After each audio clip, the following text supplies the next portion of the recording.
Bienvenidos, compatriotas de la Patria Grande. Estamos en vivo en la República Argentina. Son las 18:09 y estamos ya en comunicación con nuestro querido Sebastián Salgado, periodista, corresponsal de guerra, el hombre de dataurgente.com y de tantos otros espacios donde está brindando la posibilidad de tener una ventana directa para saber qué es lo que está ocurriendo en medio del conflicto entre la República Popular de Lugansk y de Donetsk, obviamente la Federación Rusa, en contra del ejército ucraniano y de la OTAN. Sebastián, has estado en el frente de batalla, tenemos unas imágenes impresionantes para compartir, así que saludarte y en primer lugar manifestarte no solo a nombre mío, sino de un montón de gente del otro lado, que qué bueno que estás bien. Bueno, ¿cómo estás, Dani? No, contento de poder compartir esto. Hoy ha sido un día tremendamente intenso.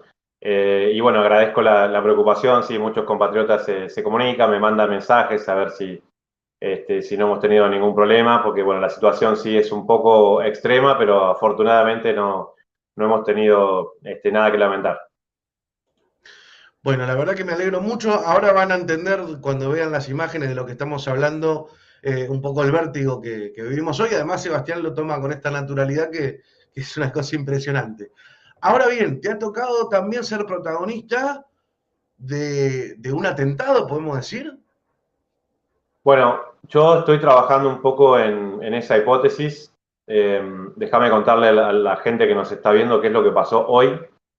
Yo estoy en Donetsk, capital de la República Popular de Donetsk, que a diferencia de Lugansk todavía tiene presencia ucraniana. Incluso aquí a 15 kilómetros donde te estoy hablando es una de las posiciones ucranianas y de la OTAN más cercanas, desde donde bombardean esta ciudad de Donetsk todos los días prácticamente. Tienen estimaciones de que todos los días mueren entre 3 y 5 civiles porque, digamos, el blanco de los objetivos del ejército ucraniano con el nuevo armamento estadounidense ya ha dejado de ser el complejo militar de la Federación Rusa o el del ejército de Donetsk, sino que directamente atacan aleatoriamente a ciudades, edificios y población civil. Por lo tanto, hay muy pocas bajas militares y hay muchas bajas civiles. En Ahora, ese perdón, contexto, Seba, lo que está diciendo es que tranquilamente en el barrio donde vos estás, que no es una zona de conflicto, tranquilamente en cualquier momento puede pasar algo. sí, igual yo estoy en el centro. Mira, para graficarlo un poco más, hoy a la mañana yo estaba preparando unas cosas para ir a una rueda de prensa acá a 3 cuadras y los bombardeos se escuchan desde acá. Uno va acostumbrando el oído, pero hoy como a las 10 de la mañana yo sentí las vibraciones del edificio donde estoy. ¿Sí? Entonces yo tuiteé sin saber qué estaba pasando, que no lo había hecho nunca desde que estoy en Lugansk o en Donetsk, diciendo, bueno, están bombardeando la ciudad, porque el sonido, el estruendo de los misiles que pegaron de acá serán 3 cuadras más o menos, es una cosa imponente. Entonces, sin saber qué estaba pasando bien, tuiteé eso, están bombardeando la ciudad, me puse a grabar un poquito desde la ventana y ahí te encontrás, viste, como un mundo surrealista. Está la gente que está tomando fresco abajo de un árbol y se quedan, están tomando algo fresco y se quedan ahí. Están otros que empiezan a correr despavoridos para todos lados. Están los autos que empiezan a circular a contramano para salir rápido de la zona del centro. Está el que sigue caminando al ritmo que va porque no puede más con las bolsas del supermercado. Y entonces cada uno interpreta esos sonidos y esos misiles de la manera que puede y que su instinto le indica, ¿no? Su instinto de ¿Cuál fue la tuya? supervivencia. La mía fue primero filmar desde la ventana, porque no estaba del todo seguro si los misiles que yo estaba escuchando estaban cayendo a 4 cuadras o acá en la esquina. Y entonces dejé pasar unos minutos, yo miraba por la ventana, tomaba registro de todo eso, empecé a mandarle mensaje a unos colegas periodistas que están acá en Donetsk. No me contestaban al principio, pues me daba cuenta que la rueda de prensa ya no tenía sentido en relación a lo que estábamos pasando. Y dejé pasar, sí, como unos 45 minutos después de que escuché el último, que fueron casi 10, más o menos, 10 misiles, y caminé en rumbo hacia donde los había escuchado. Y entonces yo había ya visto una foto de un impacto y todavía no reconozco bien los edificios y no estaba seguro de cuál era, ¿no? Entonces, con una persona que venía caminando, le digo, ¿este edificio cuál es? Me dice, no, es el edificio de gobierno. Me dice, es aquel. Bueno, camino 2 cuadras más y ahí me encontré con un colega periodista, ya, digamos, los servicios de protección civil trabajando en el lugar, y lo que había era, en el edificio de la Casa de Gobierno, el edificio principal, el edificio donde trabaja el presidente, 2 o 3 impactos de misil en la oficina de arriba de todo, donde lógicamente, ¿no?, la persona que tiene más poder tiene el piso más alto, donde están las oficinas más grandes, o sea, las oficinas del presidente, y después, que también es parte de una estrategia que hacen algunas veces, bombardearon la planta baja, la entrada principal, ¿sí? Entonces, puede haber sido que los primeros que yo escuché pegaron arriba, ahí la gente empieza a evacuar porque era horario de oficina y en el momento que están queriendo salir por la puerta, los bombardean abajo. Ah, bueno, Como pero estás hablando con un nivel de saña y de precisión tremenda. No sabés lo que es. Así son. Así son. O sea, cuando vas entendiendo más de las estrategias militares, uno no puede creer, ¿no? El cinismo en la creatividad que hay para esas cosas. Y bueno, cuando llegamos ahí, la primera pregunta era saber si el presidente estaba vivo o no. Entonces, bueno, tratando de averiguar, estaba, digamos, todavía todo esparcido sobre la calle, los restos del edificio y demás. Nos decían que había pegado otro en un edificio de vivienda, otro en un cuartel de policía y otro que había pegado, tal vez superficialmente, en uno de los principales hoteles que estaba a la vuelta, donde se alojan la mayoría de los periodistas internacionales, que yo no estoy ahí.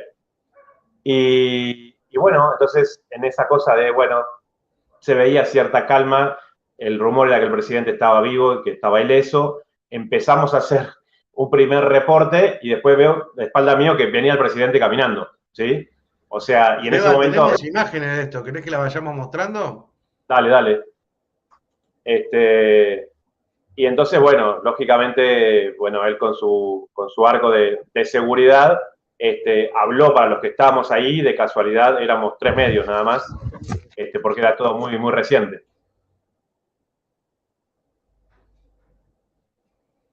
Ahí estamos viendo, estás frente al edificio que Sí. acababan de torpedear. En esta situación vos ves el desconcierto de que están todos buscando al presidente y en un momento va a aparecer el presidente atrás tuyo, el presidente de la Claro. República Popular de Donetsk. En realidad, cuando aparece atrás mío son las imágenes que subí con el teléfono que están en las redes sociales. Ahí estoy con la GoPro, ¿viste? Que es la camarita chiquita con el stick, con el palito.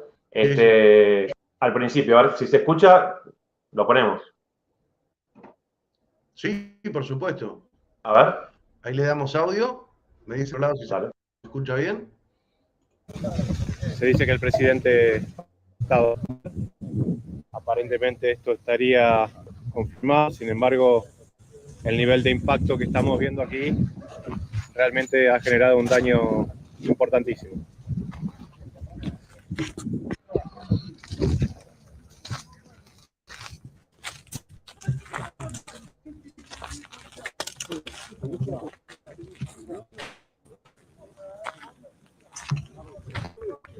Bueno, ahí todavía había como cierto desconcierto entre a dónde uno podía acceder, porque lógicamente todo es parte de una investigación que lleva un proceso, los investigadores con eso todavía no habían llegado. A mí, como la mayoría de los periodistas, o sea, si no me dicen pará, yo avanzo, entonces ahí me subí por la escalerita a lo que sería el primer piso donde pegó justamente el misil. En ese momento habían pasado ya como unos 45 minutos en la entrada. Y bueno, con la GoPro a veces nos ayuda, ¿no?, para tomar imágenes bien cercanas que se pueden apreciar ciertos detalles. Ahí vamos a subir por la escalerita. ¿Nadie te dice salir de ahí? Y uno, o sea, te dicen y como aprovechás y decís, no hablo ruso, seguís. Entonces, yo escucho que me empiezan a decir cosas, yo digo, Niet Gabarit Paruski, o sea, no sé qué me está diciendo y seguimos grabando un poco más. Pero nada, hasta ahí, no entré al edificio, pero sí los colegas se habían quedado abajo de la escalerita, hay que reconocerlo.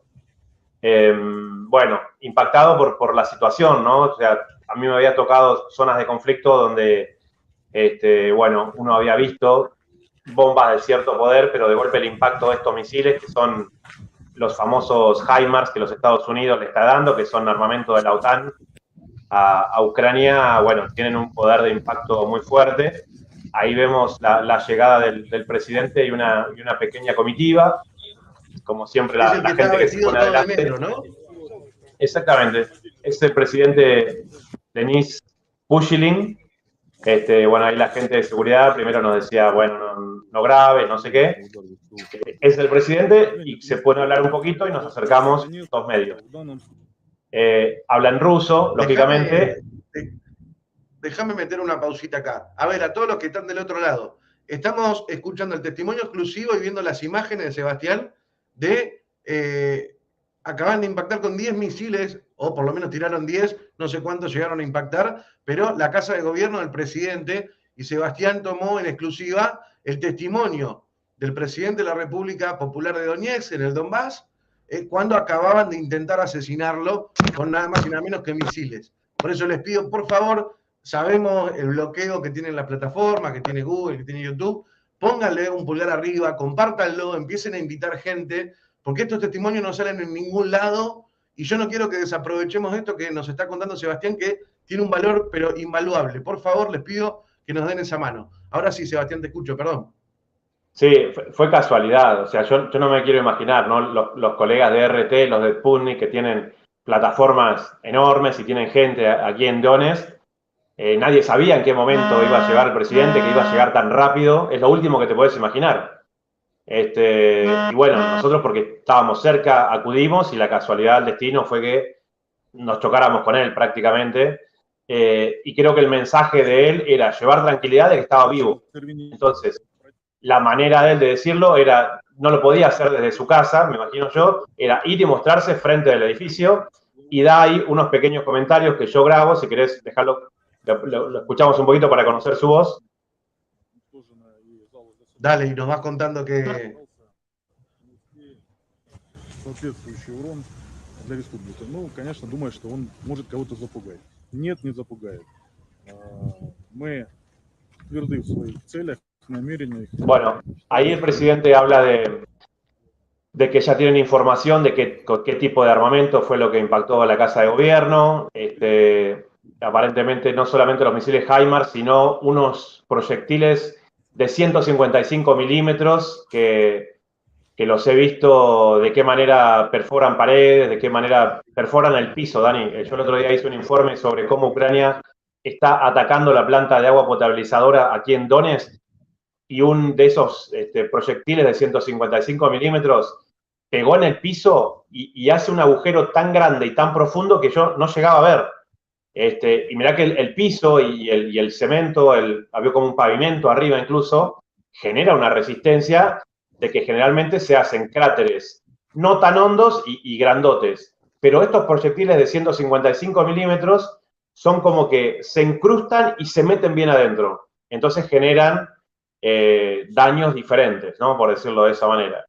Y bueno, el presidente hace una descripción, ¿no? sobre las informaciones que tenían en ese momento y quería mostrarse de que estaba bien y que evidentemente no había sido herido ni nada, ¿no?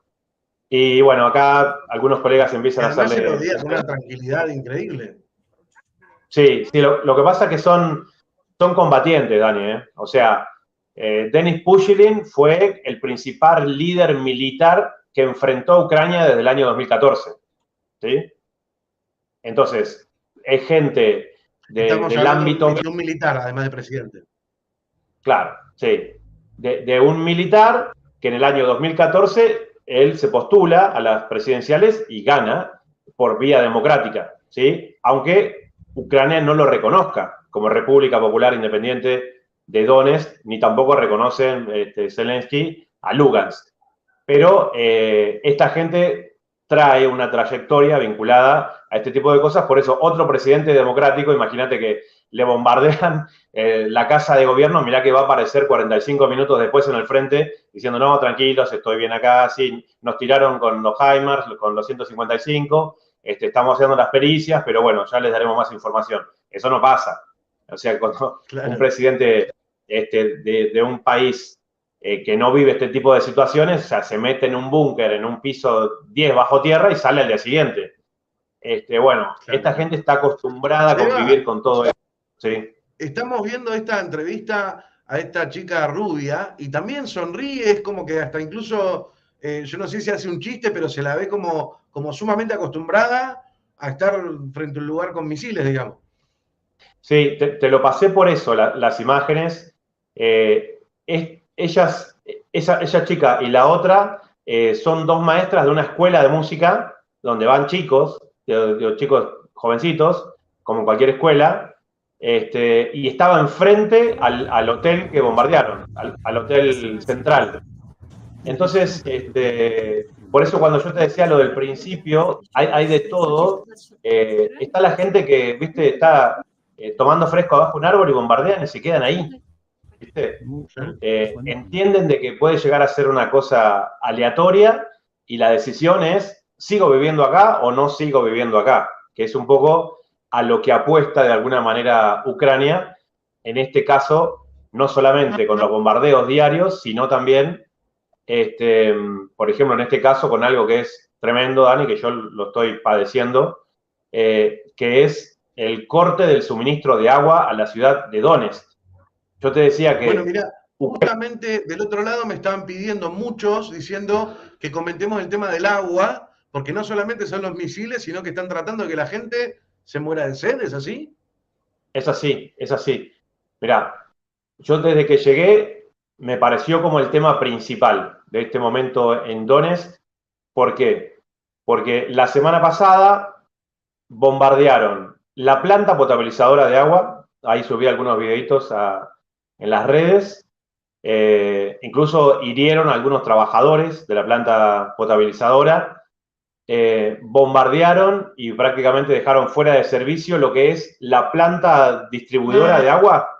Viste que, suponete, vos tenés una planta potabilizadora en las afueras de Buenos Aires, pero ahí en la calle Córdoba tenés lo que reúne el agua y lo redistribuye en la ciudad.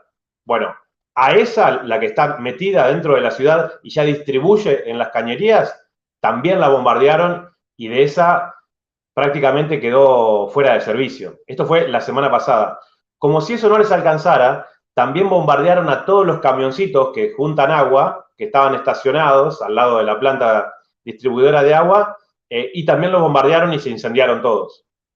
Eso es una parte. Pero además, desde hace varios meses, el río del cual toma agua la ciudad de Donetsk es el Severodonetsk, que aguas arriba hay un dique que está con ocupación ucraniana. Entonces, hace un par de meses cerraron la válvula que manda el agua al dique de Donetsk.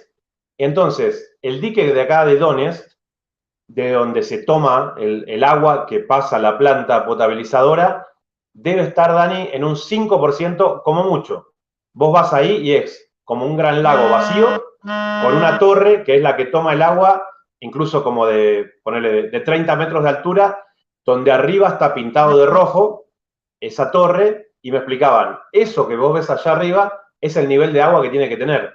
Si bajá de esa línea roja, es que ya empieza a haber escasez. Bueno, no hay agua en toda la torre, queda como un gran charco, nada más, en el fondo, con lo cual lo que intentan deliberadamente como una estrategia de guerra es matar de sed a la ciudad. Entonces, en los últimos 4 días no hubo agua, 4 días. Y en los anteriores, desde que estoy acá, son como 4 o 5 horas que mandan agua a la ciudad para que todo el mundo junta baldes, cosas, llenan las bañaderas. O sea yo estoy alquilando un departamento. 4 horas diarias de agua. Vos te tenés que bañar en ese lapso. Ahora ni eso. No, ahora nada. Ahora nada. Hubo, digamos, cuando yo llegué eran unas horas que entra a la noche, ahí todo el mundo es como que recarga un poco, después durante el día no hay nada, y ahora en los últimos 5 días no hubo nada. Y ahora hace un rato mandaron de vuelta agua y ahora está entrando. Entonces, por ejemplo, acá, como yo no sé mucho cómo manejar ese tema, me llamó, estoy alquilando un departamentito que es me llamó la dueña y me dice, mira, te pido que llenes la bañadera, ¿sí? Y la dejás porque esa es el agua que te va a servir para los próximos 5 días que no vas a tener agua para tirar en el inodoro y en donde quieras. Así se vive, ¿sí? O sea, ni se te ocurra una ducha prolongada ni nada, y aparte te imaginarás, digamos, con lo baja que están las napas de donde se toma el agua, el color del agua, ¿sí? ¿Y vos cómo estás haciendo para beber? Comprás. El agua que tomás, la comprás como comprás la leche. Es así, hay. Vos bajás al mercadito de abajo y venden agua. Pero bueno, o sea, hay que comprarla. O sea, un litro de agua te sale lo mismo que un litro de nafta, ¿sí? Entonces comprás el agua para tomar. Y entonces es una estrategia durísima que se padece acá. ¿No es un crimen de guerra, Seba, cuando afecta a civiles? Y sería bueno buscarle interpretaciones. Evidentemente, esto te muestra que el objetivo de Kiev son los civiles. No están interesados en presentarle batalla ni siquiera te diría al ejército de Donetsk, y mucho menos al de la Federación Rusa. Tienen ese tipo de estrategias que la ves en esto del agua, en qué manera bombardean la ciudad, en qué manera bombardean a sus propios prisioneros de guerra. O sea, había un grupo de prisioneros de guerra ucranianos que Rusia tenía en una prisión militar y Ucrania bombardeó a sus propios prisioneros. O sea, es como impensado, ¿no? No existe en la historia de la humanidad que yo conozca de que un ejército bombardea a sus propios prisioneros para que después, tal vez, no hablen, no digan secretos, no sirvan como intercambio con otros prisioneros de guerra que puede llegar a tener Ucrania, prisioneros rusos. Es como que es otra lógica, ¿no? No hay como el componente humano dentro del pensamiento de Zelensky y de ese gobierno. Son como otra cosa. Y me lo ha dicho gente que he visto acá que han estado en guerras en diferentes lugares. Me dicen, gente que me dice, mira, estuve en Yemen, estuve en Siria, militares. Pero lo que hace esta gente acá nunca lo vi en ningún lado. Y es interesante pensar en el contexto de la planta nuclear de Zaporizhzhia. O sea, Rusia está pidiendo, por favor, inspecciones de la Organización Internacional de Energía Atómica, presidida por un argentino que hace un lamentable trabajo desde mi punto de vista, para demostrar que los que están bombardeando es Ucrania, bombardeando la planta nuclear que está en este momento bajo el dominio de las tropas de la Federación Rusa, aunque la siguen operando técnicos ucranianos, civiles. Entonces, se rompe una serie de códigos y en ese sentido, y parte del planteo que te quería hacer hoy es, la gran pregunta es, si lo de hoy, aquí en Donetsk, fue un bombardeo aleatorio como los que hacen todos los días, o fue un intento de magnicidio. Yo ya tomé una postura con eso como al mediodía, ¿no? Cuando empecé a postear en redes, yo dije, aquí hubo un intento de magnicidio hoy. Para que haya un intento de magnicidio no hace falta de que tenga éxito, porque con el presidente Maduro, con los drones, cuando estaban en el desfile militar, ahí también hubo un intento de magnicidio. Y entonces vos me dirás, porque hay gente que me empezó a decir cosas, me dice, ¿cómo se te ocurre decir eso? Bueno, tengo cosas para decir. Primero, si en horario de oficina vos bombardeás la oficina del presidente de la República, no puede ser un lugar aleatorio el que vos elegiste. Y en ese contexto hay que recordar, Dani, algo que seguramente que mucha gente que ve tu canal lo tiene claro, y vos lo has comentado también, una serie de atentados que incluyen, en los últimos días, anteayer, a la hija de Alexander Dugin. ¿Quién es Alexander Dugin? Bueno, Alexander Dugin es un político, filósofo, escritor ruso, muy importante, muy destacado, donde a grandes rasgos Dugin resalta la importancia geopolítica en este momento de la historia de Eurasia. Es decir, bueno, el centro del mundo en este momento políticamente, militarmente y económicamente es Eurasia, es Rusia y es China. Difícil de discutir con eso porque, digo, a las pruebas me remito, ¿no? Seba, déjame aclarar dos cosas antes de que continúes hablando sobre Dugin. Primero, siempre se lo señala como muy cercano a Putin, que es cierto, sobre todo en los inicios, pero en los últimos años estaba un poco distanciado y crítico por algo que vos señalaste en nuestro primer encuentro, porque estaba indignado de cómo Putin no apoyaba e intervenía en Lugansk y Donetsk. Sí, incluso Dugin tiene muchos libros, pero hay uno que tiene como algo así, no lo leí, pero leí como la introducción, era algo así como Putin versus Putin. No tiene una buena relación. De hecho, por ejemplo, una manera de medir eso es que RT, ¿sí? El canal Russia Today, siempre habla de una manera despectiva de Dugin, ¿sí? Lo he escuchado varias veces. Dugin quiere mucho a Argentina, ha ido varias veces, hemos estado en alguna charla por ahí, y él tiene muy en cuenta la doctrina peronista. Claro. Es muy cercano y es muy estudioso del peronismo, Dugin. Y tiene esta relación de poder desde la cultura con cierta tensión con el gobierno de Putin. Ahora, él rescata de que su enemigo es Estados Unidos, Occidente, y que esa etapa terminó. ¿Qué es lo que pasó esta semana? Hubo una explosión en la cual murió la hija de Dugin en un atentado terrorista, hace 2 días de esto. Alguna gente dice, la explosión fue en el auto que manejaba Daria Dugin, 30 años, nacida en 1992, una mujer muy joven. Como ella es una persona muy cercana a su padre, también intelectual, periodista, que sigue la corriente de pensamiento de su padre, iban juntos a muchos eventos y demás. Y en este caso se dio específicamente ese día. Y ahí entre Dugin padre y su hija hubo un intercambio de autos de último momento y el que se fue manejando, Daria Dugin, fue el que explotó. Ahí ya entran hipótesis de si se quería asesinar a Dugin, se quería asesinar a su hija, o si se quería asesinar a su hija para darle un mensaje a Dugin. Ahí ya entramos en el terreno de las especulaciones. Pero es interesante tenerlo en cuenta. ¿Por qué? El mismo día, que fue anteayer, yo estaba en Mariupol, ¿sí? Una de las ciudades emblema por la fábrica de acero de Azovstal, donde se dieron tremendos combates y las tropas ucranianas y sus mercenarios se parapetaron ahí por el tamaño de las paredes, por los sótanos que hay en esa fábrica de la época soviética, y hubo una gran resistencia hasta que se rindieron. Ese día en Mariupol nos informan de que había un atentado terrorista contra el intendente, el alcalde de la ciudad de Mariupol. Nos llamó mucho la atención, también de casualidad, así como hoy me encontré de casualidad el presidente, de casualidad estaba en Mariupol.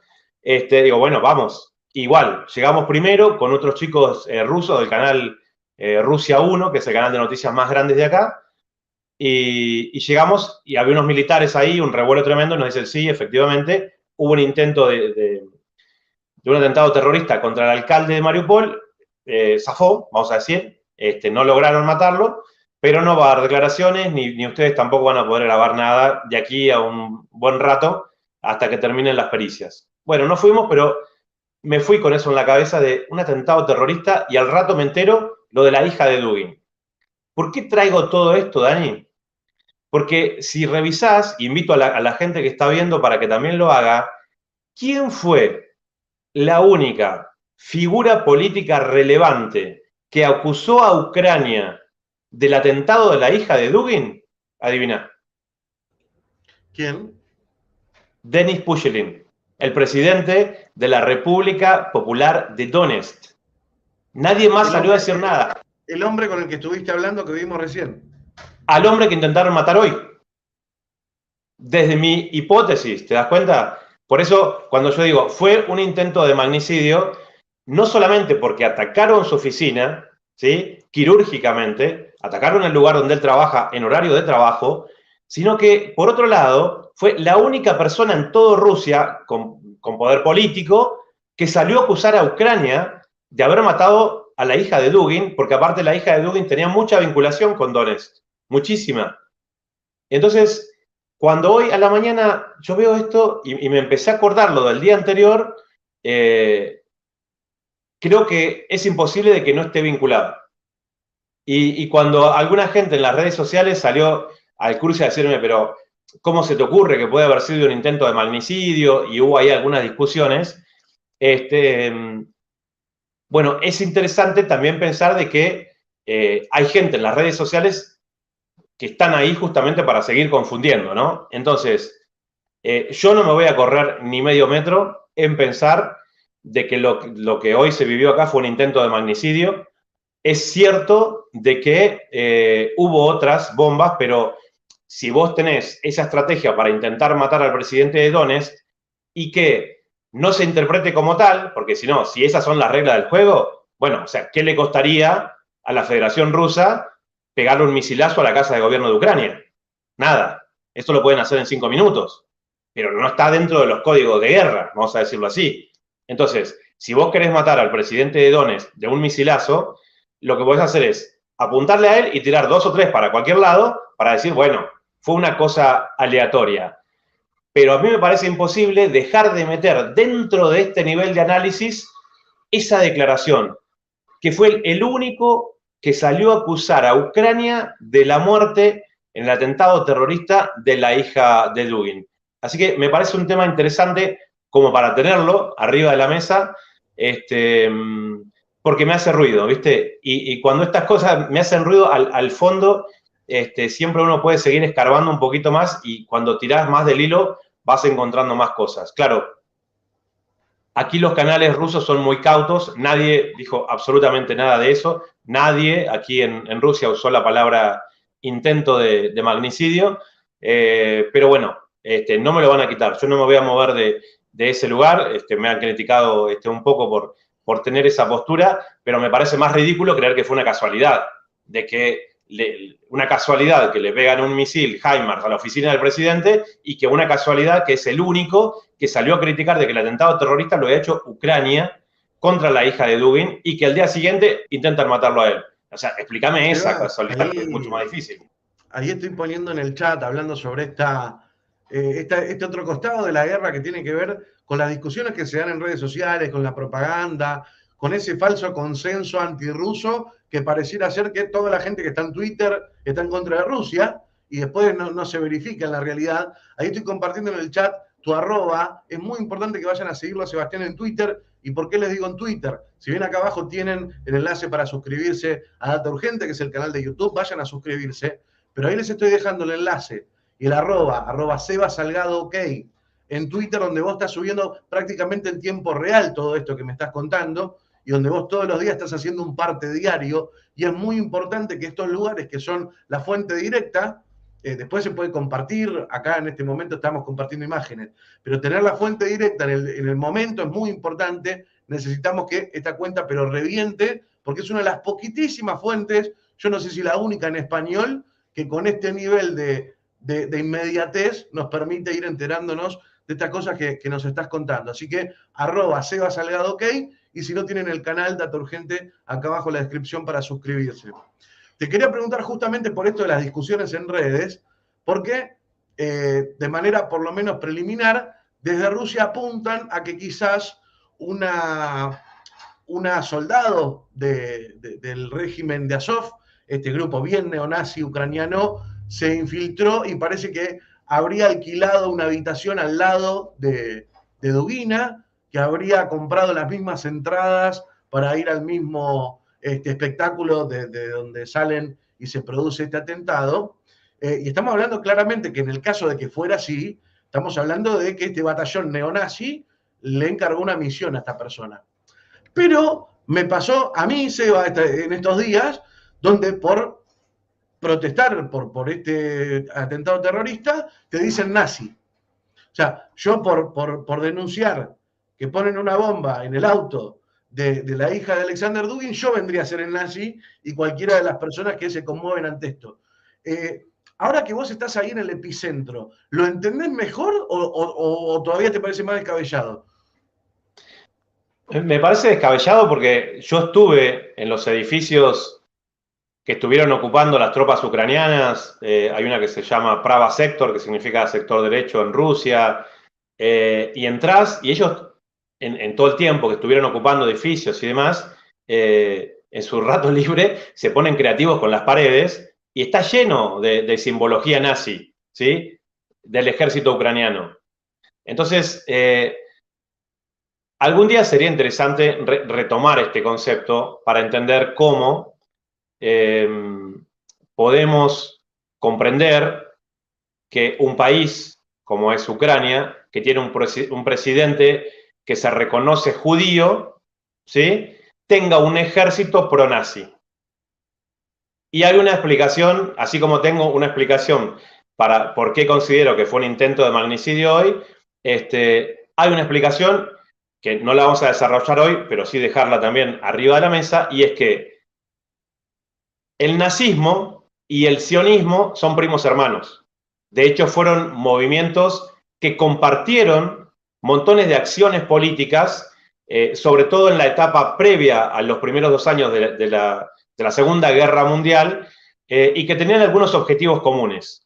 Entonces, existe una cantidad impresionante de bibliografía que respalda todo esto, porque los sionistas querían, ya en ese momento del siglo XX,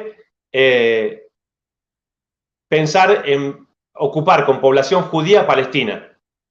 Y a los nazis eso les venía perfecto, porque era una manera de sacarse a los judíos pobres, ¿sí?, de la Alemania nazi. Entonces coordinaron entre sionistas y nazis el trayecto, sobre todo en embarcaciones, de judíos pobres alemanes y de países de Europa del Este hacia Palestina.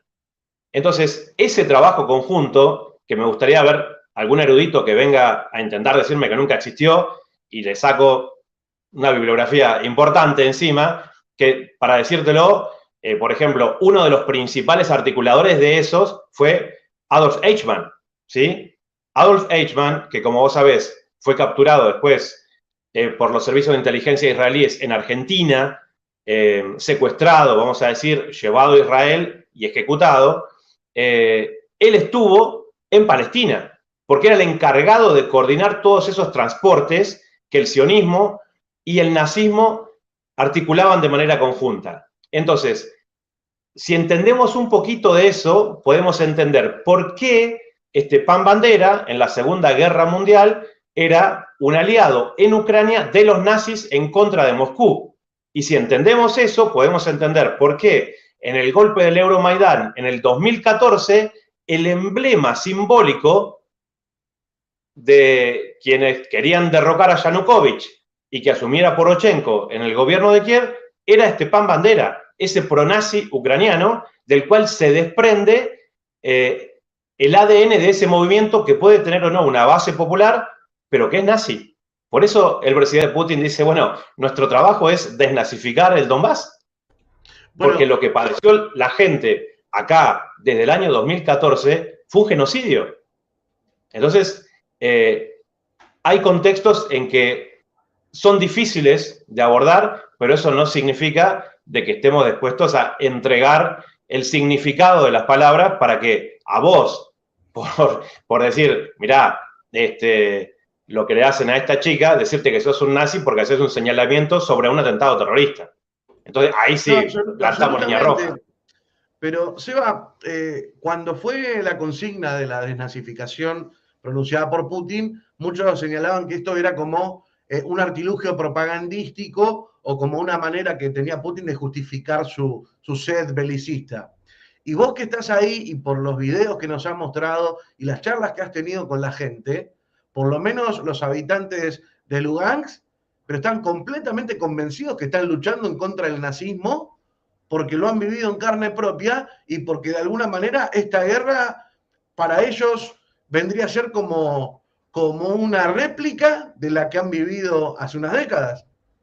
Es que en realidad, Dani, ese concepto xenófobo y racista del nazismo es lo único que puede llegar a hacernos comprender por qué lo hicieron, ¿no? Una de las cosas básicas cuando voy a los lugares donde están destruidos y hay gente que sobrevivió y que perdieron una parte de su familia, con los cuales el ejército ucraniano prácticamente jugaba al tiro al blanco. O sea, había un edificio de vivienda, venían a poner un tanque enfrente y lo bombardeaban. O sea, la gente diciendo, pero ¿por qué? De última, decime y salgo. Entonces, cuando yo le pregunto a esa gente, bueno, pero ¿ustedes por qué creen que el ejército ucraniano hizo esto con ustedes? Dice, porque son nazis. Todos me responden lo mismo, porque son unos nazis. Dice, no hay un interés de ellos en venir y quedarse acá, a ellos venir y traer a su propia gente. Nos hacen esto porque nos odian, porque creen que corresponden ellos a un grupo étnico superior y porque nosotros somos otra cosa. Entonces, entre ellos hablan de manera muy despectiva, le dicen los cerdos rusos y toda una manera muy despectiva de hablar que tienen ellos, que es, bueno, el motor que de alguna manera desencadenó esto que estamos viviendo o que algunos intereses utilizaron para este enfrentamiento. Porque a mí me recuerda esto que estamos viviendo ahora, de qué manera, por ejemplo, se acusa a algunos grupos terroristas que pueden haber llegado a tener una raíz vinculada al Islam, pero que eran sectas prácticamente. Ahora, si vos a esa secta que existe en un determinado lugar le das armas, la entrenás, le decís que ellos pueden ser los reyes de ese territorio, que vos los vas a apoyar, y todo eso les llega desde Occidente, bueno, esa gente crece. Esa gente tiene para financiar a otros que los vengan a apoyar. Y esto daría la sensación que se trata de eso. Apoyados, ¿no?, en esta concepción nazi que existe desde hace mucho tiempo y que en la figura de Stepan Bandera y de otra gente se ejemplifica de manera muy clara, bueno, la aprovecharon para una determinada cantidad de fines políticos que en definitiva ni siquiera están vinculados a Ucrania. Lo que estamos viendo acá es un enfrentamiento de Estados Unidos y la OTAN contra la Federación Rusa y China y que eligieron a Ucrania como su campo de batalla. Seba, ya nos vamos a meter de lleno en estas imágenes que realmente me han puesto la piel de gallina hoy, no solamente por todo lo que hemos compartido a nivel de trabajo y de comunicación, sino como tu amigo, verte en ese lugar fue bastante choqueante. Ahora te vamos a ver en una trinchera, en el frente de batalla, corriendo de los disparos. Algo que todavía me suena muy poco, muy difícil de entender que es así. Ahora lo vamos a compartir. Pero antes me gustaría cerrar esto que nos estabas comentando. ¿Has podido ver vestigios de Estados Unidos y de la Unión Europea en la destrucción? Es decir, armas de esas de las donaciones, toda la Unión Europea colaborando con su armamento. ¿Has visto cómo la Unión Europea ha tercerizado la muerte a través de Ucrania?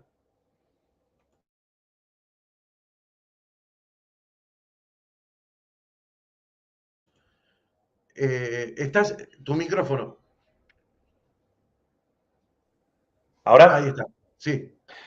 Hay un grupo que acá se llama el JCCC, que son unas siglas en inglés, que en un principio habían trabajado de manera conjunta para tratar de ponerse de acuerdo para la puesta en práctica de lo que eran los acuerdos de Minsk y de limitar las fronteras y que Ucrania retirara el armamento pesado, que era lo que nunca cumplieron.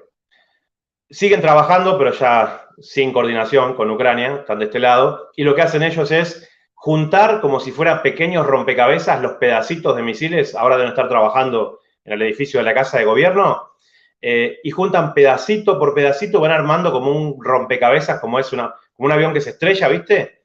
Y entonces tienen unas oficinas en las cuales me han invitado y he tomado registro en video de eso, donde van reconstruyendo todo. Y entonces ahí te encontrás con las piezas, con las escrituras todavía en el hierro de industria estadounidense, los misiles Javelin, los misiles HIMARS, ahora los proyectiles de 155 milímetros, que son tremendos,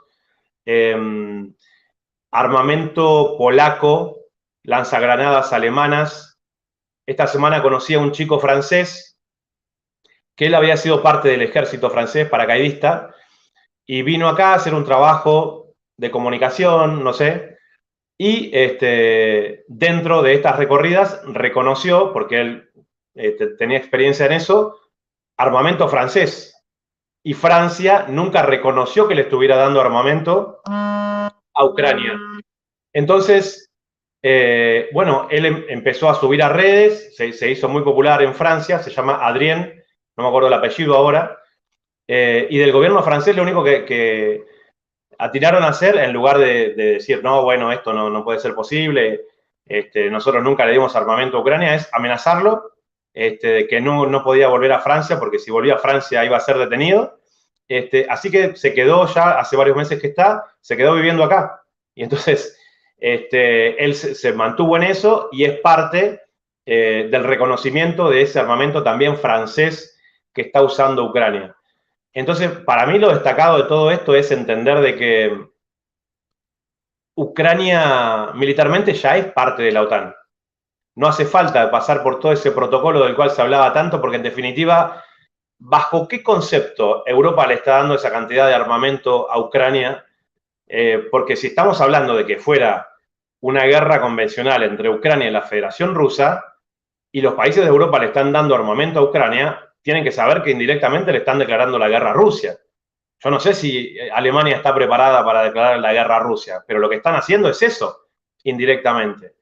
Entonces, lo cierto es que acá hay 30 países de la OTAN que están apoyando a Ucrania con soldados, con armamento pesado y evidentemente con una serie de tácticas y estrategias que son difíciles de entender para lo que sería una mente humana, ¿no? De bombardear a tus propias tropas, de bombardear un reactor nuclear, de intentar generar un magnicidio, de matar a la hija de un connotado politólogo y filósofo. Están queriendo enrarecer, me parece, la situación para intentar cambiar el curso de las cosas acá. No, es impresionante. Yo no sé si sos consciente, y ahora sí ya nos vamos a meter con las imágenes. Te decía, si llegás a comprender lo valioso que es todo esto, porque mientras tanto nosotros acá compartimos las cosas y discutimos y damos la charla y te tratan de loco y todo lo que te encontrás en la televisión y en los portales es la propaganda pro-OTAN y pro-norteamericana, y uno parece un chiflado contando estas cosas y de pronto nos estás dando una cantidad de insumos que corroboran tanto lo que venimos diciendo que hasta te da impresión. No, es tremendo. Pero también uno se da cuenta en el concepto moral, ¿no? De la gente que está peleando. En estas trincheras que vos vas a mostrar ahora, bueno, conocí una de las posiciones de máxima vanguardia de un batallón de Abjasia. Abjasia es un país que de alguna manera tiene una situación similar al Donetsk con Ucrania. Abjasia la tiene con Georgia, ¿sí? Son prorrusos, culturalmente rusos, que un día decidieron separarse del resto de Georgia, y para eso tuvieron también un enfrentamiento militar. Entonces, vienen batallones de Abjasia a defender a Donetsk, ¿sí? Porque en definitiva todos se sienten parte de la gran Rusia. Lo explicaban así porque hablé con su comandante. Ese que va caminando ahí, que yo voy atrás, que debe ser tremendo, está en una zona donde todos andan con ametralladoras Kalashnikov y ametralladoras automáticas. Bueno, él anda con una pistolita. Ahí en la mano derecha lo vas a ver que tiene una pistolita y nunca andó con otra cosa, que comparado con lo que hay ahí es como andar con nada, es como andar con una comera. Y bueno, yo atrás de él, ¿no?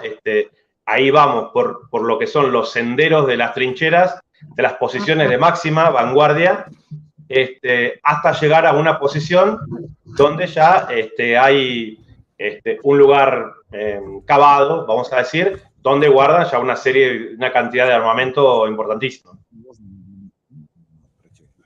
Seba, ¿cómo te permiten entrar a ese lugar? ¿Cómo te presentás? Me parte la cabeza eso. No, bueno, hay una logística y también una experiencia en todo esto de ir trabajando, ¿no? Porque, perdón, o sea, ¿están confiando en vos al permitirte estar ahí? Sí, es totalmente cierto. Están confiando en vos y que hay cosas que de golpe en tu manera de filmar podés perjudicar en delatar la posición en la cual ellos están, ¿sí? Sin quererlo. La semana pasada pasó, un youtuber fue a hacer unas entrevistas a un grupo de vanguardia prorruso y no tuvo mejor idea que grabar el frente de la casa en Papasnia, en Lugansk, y al día siguiente les cayó un misil. O sea, No, es increíble, Dios. pero pasan esas cosas. Sí, bueno, tremendo. Acá, digamos, ellos confían en que, a pesar de que yo estuve ahí y demás, no sé qué, yo te voy a contar de que eso es en Donetsk. Que no te puedo decir si es en el este, si es en el oeste, cuánta gente había, qué armamento específico había. O sea, eso no te lo puedo decir, Dani, porque hay como una especie de pacto en el cual ellos acceden a que uno pueda tomar registro, contar esa historia, ser parte por unos momentos de esa situación, porque bueno, si en ese momento llega a haber un combate, que de hecho hubo un poco de fuego cruzado en ese momento, bueno, si vienen tropas enemigas no te van a andar preguntando si sos periodista o si sos qué, ¿no? Entonces, bueno, por un ratito, ahí sí uno asume el riesgo de estar en esa posición para tratar de compartir esa experiencia y ver cómo son las cosas ahí. Pero bueno, Ahora, hace un tiempo que estamos perdón, en esto. por otro lado, al margen de la confianza, ahora vamos a ver las caras de los soldados, pero también se me hizo que había también un cierto respeto de decir, este loco no es parte del conflicto, no es soldado, no es militar, y está acá arriesgándose a lo mismo que nosotros para mostrarlo. ¿Puede ser? Sí, en realidad hay algunos soldados que se preguntan, sobre todo los de rango más alto, los soldados no te hablan mucho porque como que no tienen permiso, ¿viste? Pero acá este comandante de Abjasia, que lo entrevisté ya con un tiempo y espero pronto tener la entrevista para compartirla, cuando hablan, ¿viste? Ellos te preguntan y te dicen, che, pero vos y esto, pues mi impronta es, la que estoy hablando con vos, es acá, o sea, y yo en mi, digamos, yo no juego al imparcial, ni al objetivo, ni nada de eso. Mi postura es en contra de la OTAN, abiertamente. O sea, no tengo una duda con eso. Yo no entiendo cómo puede haber argentinos que tengan duda con eso, y argentinas. Y lo digo porque entonces cuando yo llego acá digo, mirá, la pelea de ustedes es bastante parecida a lo que nos pasa a nosotros. En mi país tenemos 2 islas que están ocupadas por una base de la OTAN. Digo, ojalá algún día los podamos sacar de ahí, pero yo a ustedes los entiendo perfectamente. Nosotros tuvimos una guerra y la perdimos, pero los enemigos de ustedes, que son la OTAN, son también los enemigos míos. No hace falta decir más nada. Todos conocen un poco de la historia de Malvinas, aunque tal vez no la tienen tan fresca, sobre todo los que son los comandantes más jóvenes. Pero en el espanto nos une la hermandad de ciertas cosas, porque decían, yo vengo de un país en Sudamérica donde nos invadieron, nos sacan la pesca, nos sacan el petróleo, nos ponen un submarino nuclear, nos pasan los yanquis con un buque que son una alianza con ellos, y a montones de países en el mundo les pasa lo mismo.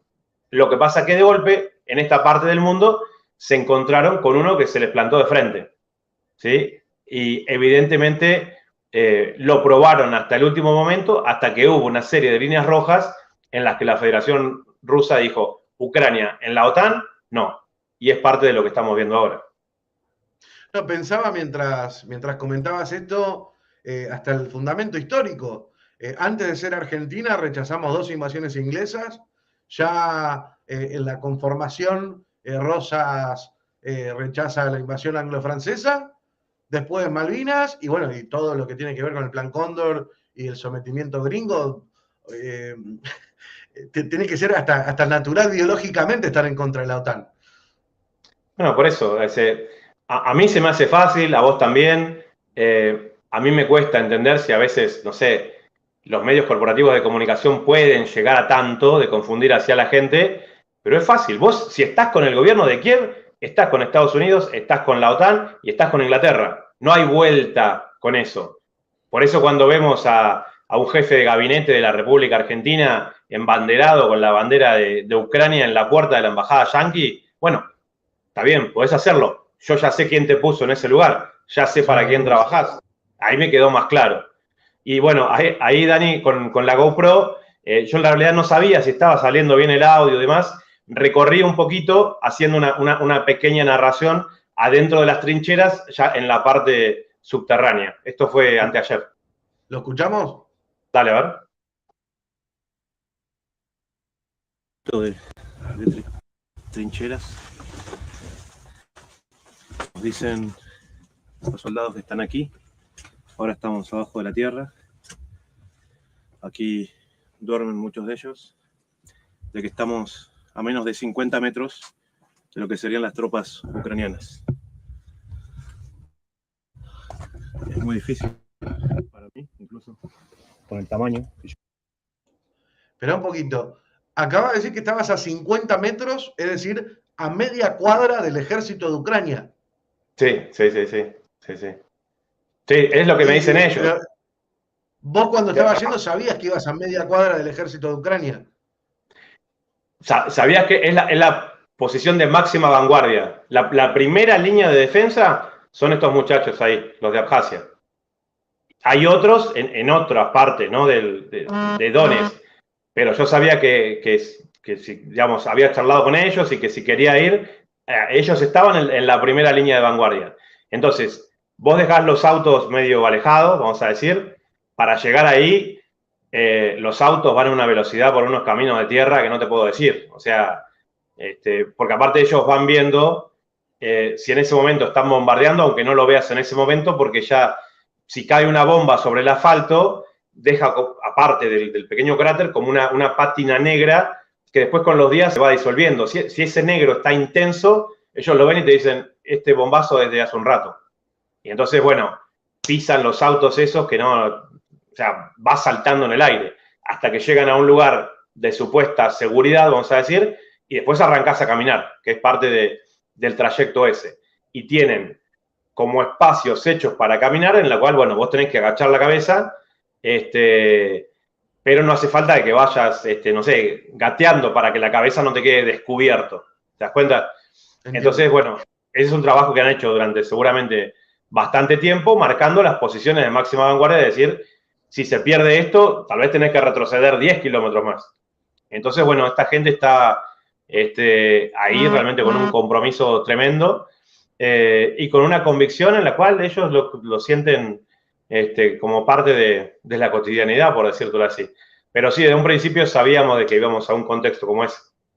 Bueno, estamos viendo entonces estas imágenes a media cuadra, 50 metros del ejército ucraniano. Yo les pido que escuchen lo que va comentando Sebastián y si llegan a ver las caras, los rostros de los soldados, mientras ven a Sebastián haciendo la cobertura.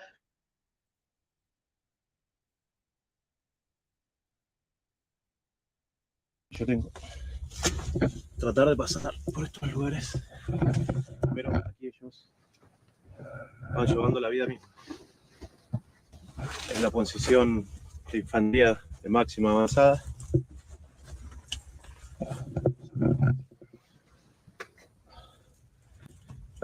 Apenas entro por aquí. A ver si puedo pasar. No. Hay que hablar despacito.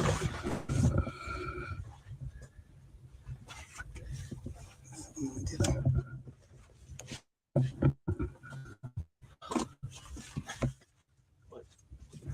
Como verán, esto es extremadamente angosto. Estaremos como a unos 10 metros de profundidad aproximadamente.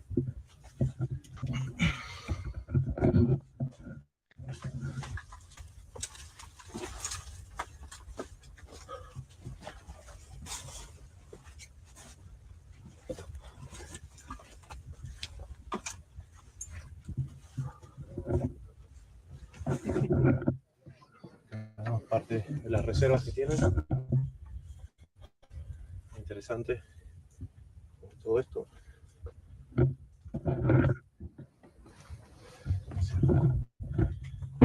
Todos en estas posiciones. Ahí.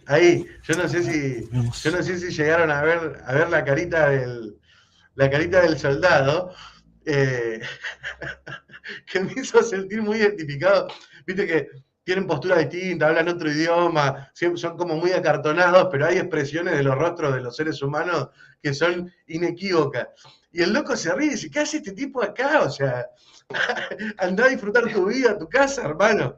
No sé cómo lo interpretaste vos. Sí, el chico ese estaba encargado de las comunicaciones. Hay chicos muy jóvenes en esas posiciones. Las comunicaciones ahí se siguen usando por cableado. Si prestás atención, en esos pasos de las trincheras hay una serie de cables a los costados y entonces el teléfono ahí suena como sonaba hace muchos años, ¿viste? Es un ring con un cable directo. Entonces, para que no tenga posibilidad de pincharte las comunicaciones a nivel digital, por la importancia de las cosas que ahí se dicen, ¿no? Y bueno, el chico ese estaba para atender el teléfono. Ahí está. Él estaba sentadito en un fondo, en una trinchera, metido ahí abajo de la tierra, y cuando sonaba el teléfono, que sonaba así como los teléfonos antiguos, que son ren, ren, él bla, bla, bla, bla, bla, y cortaba. Y claro, de golpe pasé yo, ¿viste? Que ocupaba media trinchera y flaco. Me mira como diciendo, nada, ¿qué haces acá? Sí. Algo que realmente me sorprende muchísimo, no sé si te habrá pasado de la misma manera cuando has estado en Siria o en otros lugares también de conflicto, pero es esto de la normalidad en el infierno. Lo veíamos con esta maestra contándote cómo impactó el misil y te lo contaba hasta incluso como algo normal, esto que de gente que estaba en la sombra, uy, un bombazo y se queda ahí, otros van a hacer las compras, otros gritan, se escucha cómo suman las balas. Estás a 50 metros del ejército ucraniano y de repente haces un chiste o hay una situación cómica. Digo, ¿ya estabas acostumbrado o es nuevo para vos esto? No, digamos, siempre es diferente, sí, había estado en zonas de conflicto, como vos sabés, Dani, pero la situación esta de cercanía en una posición como esta y con cierta vulnerabilidad, vamos a decir, es diferente a otras situaciones. Me ha pasado por ahí de estar en situaciones donde uno cree que estaba a resguardo en el norte de Siria y de golpe en una avanzada de los turcos empezaban a tirar bombas de mortero de manera aleatoria, como hacen eso como para marcar, diciendo no pases de esta posición.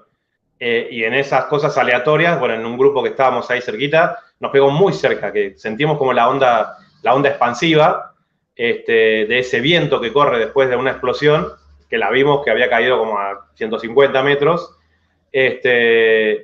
y en ese momento uno no la esperaba, entonces en realidad estaba mucho más relajado. Cuando entras en una posición como esta, en realidad, por más de que el semblante no sea malo, no sea adusto, sabés de que estás en una situación de extrema vulnerabilidad en el sentido de que si llega a haber algún tipo de enfrentamiento, bueno, o sea, no tenés nada que hacer ahí, porque evidentemente no tenés más herramienta que una cámara, y bueno, dependés al 100% de la gente que esté con vos. Que, déjame decirte, ellos valoran mucho que haya comunicadores que estemos contando este lado, y entonces intentan, dentro de sus posibilidades, de cuidarte lo máximo posible.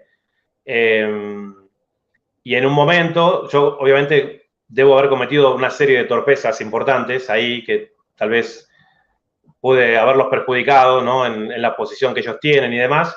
Y en un momento, sí, empezó como un bombardeo por encima nuestro. Y yo seguía con la camarita ahí como queriendo regularlo, el lente y no sé qué. Y uno de atrás, de manera amable pero contundente, me agarró del chaleco así y me metió dentro de la cueva esa. Como diciendo, quédate acá, ¿viste? Sin decirme nada. Me dijo, quédate ahí, quédate ahí. Y en realidad me parece como, no sé, como un mimo, ¿no? De qué manera este tipo está pendiente de tu seguridad, porque además tiene que estar pendiente de la de él mismo, porque él tampoco estaba a salvo, vamos a decir. Y sin embargo dicen, bueno, ahora este periodista sudamericano vamos a cuidarlo un poco porque por lo menos que pueda contar esta historia. Y la gente ahí, bueno, con esas pequeñas cosas, vos te das cuenta de que se generan una especie de vínculos que trascienden lo cultural, lo idiomático y demás, porque te sentís parte, si se quiere, de una misma situación. Y bueno, así me lo hicieron sentir ese día, y bueno, creo que fue una experiencia muy, muy enriquecedora. Vamos a seguir viendo entonces tu paseo A ver, por la trinchera. dale. A salir.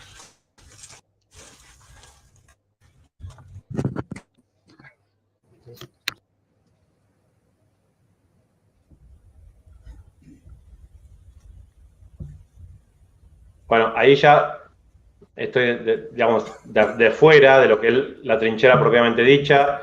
Ese es el emblema de los de Abjasia. Está vinculado a los colores de la bandera de Abjasia. Como estábamos nosotros ahí, ellos se abrieron así y había como dos flancos, vamos a decir, dos frentes, y armaron como una especie de guardia de los dos flancos, ¿sí? Y bueno, no sé, como cuidándome a mí, no sé qué decirte. Pero entonces Ahí ellos que está podrían haciendo la estar seta. más a resguardo, me dejaban a mí en un lugar de más de resguardo y ellos como que salían del lado de afuera y estaban mucho más pendientes de que no pasara nada. Contame un poquito, porque recién ahí uno de los soldados que al principio como que no te miraban, pero ven que vos los estás enfocando con la cámara y uno de ellos te hace la señal de la Z. Contale, Sí. quizás del otro lado tenemos gente que no sabe cuál sería. A mí se me hace como muy viva Perón. Contame cómo es. Sí, la Z se volvió un símbolo de respaldo a la operación militar de la Federación Rusa. Estrictamente tengo que decirte, Dani, que la Z es la más famosa, pero en realidad existe la Z, la B corta y el círculo con una raya en el medio. Son 3 emblemas. Ajá. Que en realidad representan a las tropas que están en el este, en el centro y en el oeste, ¿sí? Pero como la Z fue la primera que se movió y la que generó esa impronta y empezamos a ver esos vehículos todos con la Z, pareciera como que es la única, pero si vos andás por acá, hay de las 3. Y entonces también para reconocerse entre ellos, hay soldados acá que andan, muchos con la Z, pero otros que andan con la B, ¿sí? Que pertenecen como a otro sector. Perdona la ignorancia, Seba. ¿La Z solamente la usa el ejército ruso o los de los ejércitos populares de Lugansk y Donetsk también se sienten parte de ese No, símbolo? también son parte. Y depende a la zona del Donbass que te toque pelear, vamos a decir, usás uno o usás otro, ¿sí? Pero sí es algo que lo percibo yo de esa manera, que vino organizado, digamos, desde el ejército de la Federación Rusa, porque antes del inicio de la operación militar en febrero del 2022, de este año, la Z no existía. Y sin embargo, el Donbass ya tenía 8 años resistiendo contra Ucrania, que Ucrania le generó 15.000 muertos, ¿sí? Podríamos contarlo como un genocidio también, eso. Y entonces, bueno, ese soldado me hace la señal, a ver, yo soy malo con las manos, soy muy torpe, como si fuera a hacer una Z, ¿sí? Por ahí tengo alguna foto, que con los dedos se puede hacer, formar una Z, como diciendo, como hacer la B de la victoria, o soy parte, ¿no? de esta operación militar, como reivindicándolo. Pero también es una forma de presentarse él, pero también te está identificando a vos como un compañero. Sí, totalmente, totalmente. Lo entienden así. Imagínate que no podría llegar alguien en quien no confían por el nivel delicado de la situación y la cantidad de información que uno puede llevarse de ahí, ¿sí? Y entonces, bueno, ellos confían de quien sea que me haya dado el permiso y me haya ayudado a llegar ahí, quien quiera que haya sido esa gente, bueno, me habían pasado por algún filtro, por decirlo así. Entonces, para ellos, si llegás ahí, bueno, estás en nuestra casa, sos de lo nuestro. Si no, no estarías acá. Y bueno, creo que no lo erraron porque yo en ningún momento, te lo dije a vos, lo digo siempre, hay gente que me critica en redes sociales como diciéndome, pero vos no sos imparcial, no sos objetivo. Y no, ¿cómo voy a ser objetivo en una situación en la cual la gente del Donbass fue masacrada durante 8 años, que no se les permitía hablar su idioma, que un ejército pro-nazi, bueno, los mató, los bombardeó. Yo creo que quien permanece neutro ante una situación como esa se vuelve parte de la opresión en sí misma. Entonces, yo no solamente no soy objetivo con esto, no solamente tengo una postura formada, que la tenía antes de venir acá, sino que en mi viaje a este lado del mundo fortalecí, ¿sí? Lo que yo venía pensando, porque tal vez vos podés llegar acá y decir, no, pará, yo en este tema la había errado, yo pensaba una cosa y era otra. No, para nada. Yo acá veo la convicción de la gente del Donbass, que pelearon contra los nazis en la Segunda Guerra Mundial, que pelearon en la Primera Guerra Mundial, de decir, nosotros queremos ser un pueblo libre, tenemos una cultura, y no vamos a permitir que nadie nos pisotee nuestra libertad. Y para mí eso es como lo más importante que puede tener un pueblo, ¿no? La dignidad de ser libres al precio que cueste, ¿sí? Entonces, por eso algunos me dicen, pero vos sos amigo de todo el eje del mal. No sé, pero si para vos el eje del mal son los países que no se dejan llevar por delante, que no se dejan llevar sus recursos naturales, bueno, seré de eso. Entonces, lógicamente, admiro al gobierno de Venezuela, porque no regala su petróleo, porque pone los recursos que genera el suelo de su país en pos del beneficio del conjunto de la población. Estoy con Irán, que siempre desde el año 1979 se plantó frente a Estados Unidos para decir, nosotros somos una república islámica y queremos vivir de esta manera. ¿Y quién sos vos desde Occidente para decirle cómo tienen que vivir ellos? Entonces, a mí esos pueblos me generan admiración, me parece que es como la esencia de la humanidad, ¿no? La libertad. Y la gente del Donbass, dentro de sus posibilidades, también como que merecen todo mi respeto en ese sentido. Y bueno, creo que en definitiva es un poco el motivo, ¿no? Por el cual a mí me generó las ganas de estar acá, verlo por mí mismo y ver si hay alguna de las cosas que yo pensaba que por ahí podía percibirla de manera diferente estando acá. Seba, quiero que esta parte la veamos en silencio. Si bien no estás hablando, quiero que la gente escuche el ambiente de esto que fue por lo menos a mí lo que más me impactó. Lo vemos y después quiero que me cuentes un poco el contexto, pero la verdad que a mí me dejó muy impresionado. Escuchen.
Bueno, yo no sé si se llega a apreciar, yo en este momento tengo auriculares, pero a pleno bombazo, metralla, corrida, incluso me llamaba mucho la atención esto de la prioridad de tener el registro en video. Entonces, todos corriendo, se escuchan los tiros, los bombazos, pero la cámara tenía que estar ahí captando el momento. Y aparte con dos cámaras.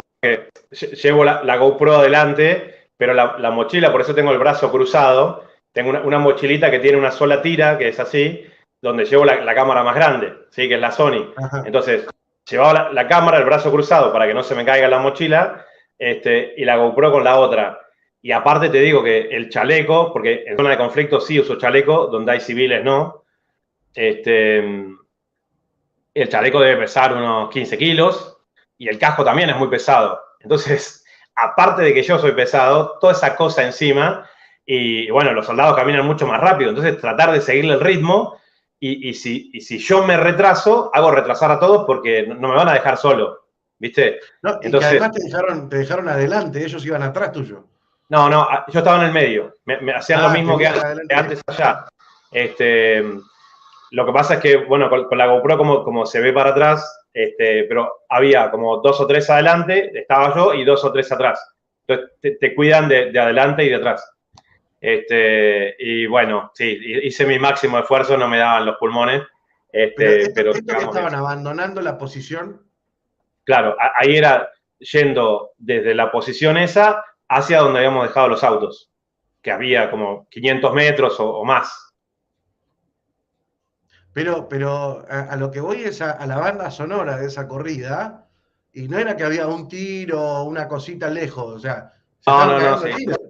Sí. No, se escuchan, o sea, lo que pasa, Dani, que también hay como fuego donde uno apunta a algo y también hay fuego disuasivo. Entonces, de golpe, en esa situación estás tan cerquita del otro que alguno dice, che, escuché unos ruidos por allá, ¿viste? Y rácate, ¿viste? Metrallazo para este lado. Entonces los del otro lado dicen, che, de allá están tirando. Y rácate que venga para acá. Entonces, no siempre que escuches los metrallazos significa de que hay un momento de enfrentamiento.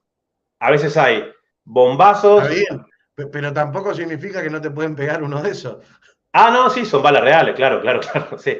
No sé ni de dónde venían, había de los dos lados. Y en un momento, en el videito que yo subí a WhatsApp, que era o a Twitter, con mi teléfono, que justo algo pasó, que me dijeron que bajé el volumen o no sé qué, y veíamos que había como unas bombas de mortero que pasaban por arriba, que explotaban arriba, y dicen, están cayendo cerca de los autos. Entonces, la gente que estaba ahí me dice, no escuchamos de que haya explotado ningún auto, pero puede ser que lleguemos y estén reventados los autos. Ahí vamos a ver cómo salimos. Afortunadamente llegamos, había un grupo que se había quedado cuidando los vehículos, y bueno, estaba todo bien y pudimos salir. Seba, ¿cómo es tu comunicación? ¿Vos hablas inglés y ellos te hablan en inglés? ¿Hay alguno que habla español? ¿Vos más o menos te la rebuscás con el ruso? Sí, yo tengo un ruso menos que básico, estudié un par de años online, digamos, sigo estudiando, pero cuando llegas a una situación como esta, lo último que se te viene en la cabeza es cómo hablar en ruso, ¿viste? Entonces, el inglés lo tengo sí, porque son muchos años trabajando, lo tengo más cercano, y entonces, bueno, acá no es como que la gente hable tanto inglés tampoco, porque son como muy conservadores en su estilo, en su idioma y en su cultura, no se mueren de ganas de hablar inglés, como en Europa, vamos a decirlo así. Entonces hay ciertas dificultades, entonces uno apela siempre a la solidaridad. Cuando te toca hacer una entrevista, también uno puede recurrir al teléfono, entonces vos escribís una pregunta en español o en inglés, la doblás al ruso en el teléfono y se la haces leer. Y entonces te contesta por ahí 5 minutos, de los cuales yo entiendo 10 palabras.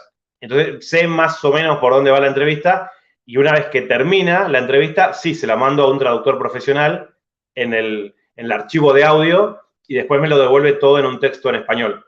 Pero la traducción no hay simultánea, o sea, no puedo. O sería muy caro, ¿no? Tener un traductor que me acompañe para todos lados. No, y que se anime a hacer la locura que hace Ah, vos. bueno, también. Sí, Es sí. impresionante. Yo la verdad que trato también de que nos aproximemos un poquito a la cantidad de dificultades que conlleva, a ver, desde el desgaste físico, desde el nerviosismo, desde resolver el tema de bañarse, tomar agua, dónde vivir, que no te vuele un misil y poder comunicarte con la gente en un contexto súper mega hostil. Me gustaría, Seba, que nos cuentes cómo viene ese documental, pero me imagino que tenés un material, pero realmente invaluable ahí. Sí, es cierto. lo más importante es entender de que, o sea, pase lo que pase, siempre es un día ganado, porque, Dani, vos también sabés que yo hago análisis y demás, entonces este tipo de experiencias son muy difíciles de conseguir, y yo, digamos, salga o no salga bien una entrevista, la experiencia me la llevo. Entonces eso me ayuda a hacer análisis más agudos sobre esta parte del mundo de aquí a futuro y para siempre. Y el documental a mí es un género que me gusta muchísimo, en el cual creo que en este momento estoy consiguiendo tal vez el mejor material que yo haya tenido. También estoy como en una etapa de madurez donde lo periodístico está, pero sin la necesidad de respetar formatos vinculados a áreas de noticias.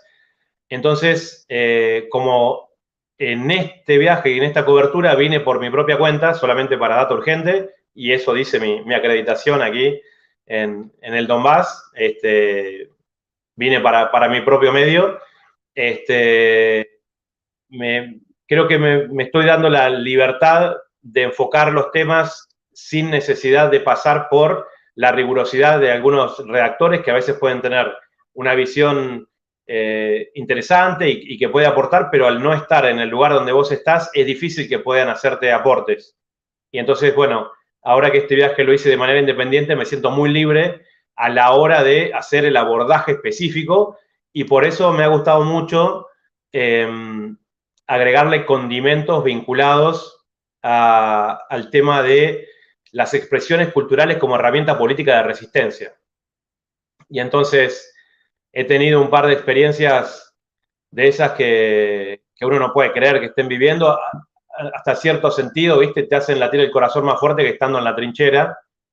Yo creo que te lo comenté, Dani, un poco lo hemos hablado, pero la semana pasada, cuando yo fui a hacer una entrevista a la Orquesta Sinfónica de Lugansk, que es una orquesta sinfónica que viene tocando en un contexto de guerra desde hace 8 años, donde no hay hombres en la sinfónica, porque están todos los hombres, están en el frente. O sea, el que es el violinista está con una Kalashnikov en el frente, y así todos. Entonces, la orquesta ahora quedó compuesta por mujeres y hombres ya mayores que no están en posibilidad de estar en el frente de batalla. Y es una orquesta sinfónica, son músicos profesionales. Y entonces me parecía tremenda la historia, y ellos también tenían unas cosas para compartir. Me decían que en algunos momentos, por ejemplo, tenían una fecha para tocar en un pueblo, en una plaza al aire libre, y esa semana habían estado bombardeando muchísimo. Ucrania había bombardeado muchísimo un pueblo porque estaba cerca de la frontera, en Lugansk. Y cuando llegaron a la plaza no había nadie. Y ellos habían llegado, ¿no?, en un par de micros con todos los instrumentos de la sinfónica, y dijeron, bueno, toquemos igual, la gente tiene miedo, entendámoslo, y tal vez los vecinos que estén más cerca lo van a escuchar desde sus casas. Y los músicos, y esto es la parte que me impacta a mí, los músicos, desde su rol de ser protagonistas de la cultura, también arriesgando sus propias vidas. ¿Te das cuenta? Porque ellos tenían la fecha para tocar en la plaza y estaban bombardeando, y fueron a tocar igual. Y cuando empezaron a tocar y no había público, la gente empezó a salir como debajo de las alcantarillas, arriesgando otra vez su vida con tal de tener 2 horas de música que les pueda llenar el alma y el espíritu. Bueno, a mí eso me parece, o sea, de un valor indescriptible, y que a veces los canales de televisión, si vos le decís, mira, tengo esta historia, te van a decir, no, eso no tiene nada que ver con el conflicto. Entonces, para mí tiene todo que ver, y en este trabajo documental me estoy dando ese tipo de libertades. Poesía hecha en el contexto de guerra, una poeta tremenda de Lugansk también. Pero contanos cómo terminó esa orquesta que nos estás contando, tocando para vos un tango argentino. Sí, no, bueno, es tremendo, porque cuando, bueno, supieron de que estaba ahí, que yo era un periodista argentino, ellos estaban ensayando otras cosas, porque tenían fecha ahora el 20 y pico de agosto para reabrir un teatro. Bueno, suspendieron lo que estaban tocando y me sorprendieron tocando Libertango de Piazzolla. Entonces, no la vi venir, ¿viste? Fue un golpe bajo, decir que... Y yo estaba grabándolos, cualquier cosa que ellos estuvieran tocando para que sea parte de mi documental, y de golpe empezaron a tocar Libertango de Piazzolla, y bueno, decir que la música estaba baja porque, así como me viste firme en la trinchera, ahí sí me hicieron piantar un lagrimón, porque no estás preparado, ¿viste?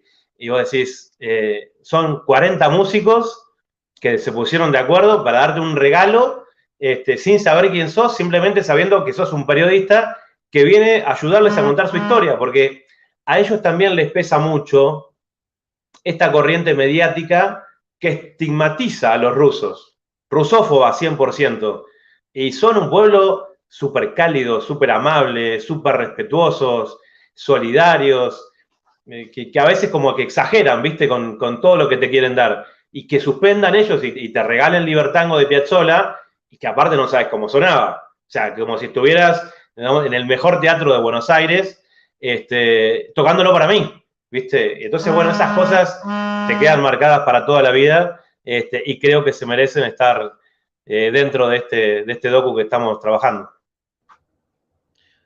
Impresionante, Seba. Bueno, contanos varias cosas para despedirnos. Por un lado, me queda pendiente, a modo de adelanto, no hace falta que nos cuentes todo, pero sí que has descubierto un montaje de prensa, una fake news, pero elaborada por militares para hacerle creer a la comunidad internacional de un falso bombardeo a civiles que nunca ocurrió. ¿Puede ser? Sí, sí, sí. Yo a la BBC le vengo siguiendo el rastro de hace mucho tiempo. La BBC de Londres. La BBC de Londres es la mayor creadora de falsos montajes de la historia de la humanidad. Tengo una lista grande, o sea, desde que algunos soldados de Malvinas me contaron de que ellos sintonizaban una radio en idioma español en Malvinas durante la guerra, en el 82, de que los invitaba a deponer las armas. Y yo decía, ¿en español?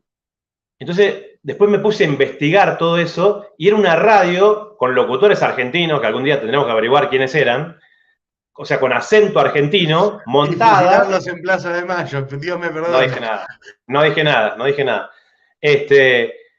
Y entonces digo, ¿cómo se les podía ocurrir esto? Entonces, claro, un soldado argentino que tenía una radio AM buscaba qué sintonizar, y lo primero que sintonizaba era esa falsa radio de la BBC creada para desmoralizar a los soldados argentinos. Entonces dije, no, puta, estos tipos son otra cosa que nosotros no estamos entendiendo. Cuando fue el atentado a las Torres Gemelas, la BBC anunció 15 minutos antes de que se cayera el tercer edificio, ese que no le pegó ningún avión. Bueno, la BBC lo anunció 15 minutos antes de que se cayera. Decime vos cómo podían saber todo eso. En Libia, yo en ese momento estaba en la dirección de noticias de Telesur, bueno, también una serie de montajes increíbles, generando corrientes de opinión sobre hechos que no pasaban todavía, pero como los creaban, después hacían que la población local ya los diera por hecho, y tienen una serie de canales en diferentes idiomas, sobre todo para generar esas corrientes de opinión. O sea, la BBC tiene un canal específicamente en persa para hablar mal del gobierno de Irán, porque no hablan persa en otro país, pero hacen un canal entero para que los iraníes que estén en contra del gobierno lo miren. Y imagínate lo que eso les cuesta al erario de los británicos, pero ellos están dispuestos a hacerlo. Entonces, acá, lo que pasó en marzo de este año, en Mariupol, que estuve esta semana, hubo un momento en que el ejército ucraniano, que utilizaba a la población civil como escudo en los edificios y demás, metieron tanques y todo, digamos, una posición de artillería en un hospital materno-infantil, ¿sí? En Mariupol. ¿Cuándo? Imagínate vos, el médico, los directores del hospital ven que vienen los tanques y dicen, señores, evacuamos el hospital, nos vamos todos. Ahí no quedó ni una parturienta, ni un bebé, ni una enfermera, ni nadie. Agarraron las cosas y salieron con lo que tenían puesto. Y ahí se quedó el ejército ucraniano como posición en lo que era así la estructura de un hospital materno-infantil. Desde ahí disparaban. Y el ejército ruso les respondió. Ahí ya no había ninguna mujer embarazada. Entonces, lo que hicieron, sobre todo la BBC, yo tenía ese dato y lo corroboré, en este caso en coordinación con la televisión polaca, una recreación de una mujer embarazada que salía de entre las ruinas del edificio bombardeado supuestamente por los rusos, en la cual salía maldiciendo específicamente al presidente Putin de por qué bombardeaban el hospital materno-infantil si ella quería tener su bebé en paz. Claro, lógicamente, eso genera en cualquier ser humano del mundo una empatía, como decir, ¿cómo se les ocurre que esta mujer no pueda tener a su bebé tranquila y quién la está bombardeando? Bueno, eso fue todo un montaje. Seba, perdón, 100% montaje.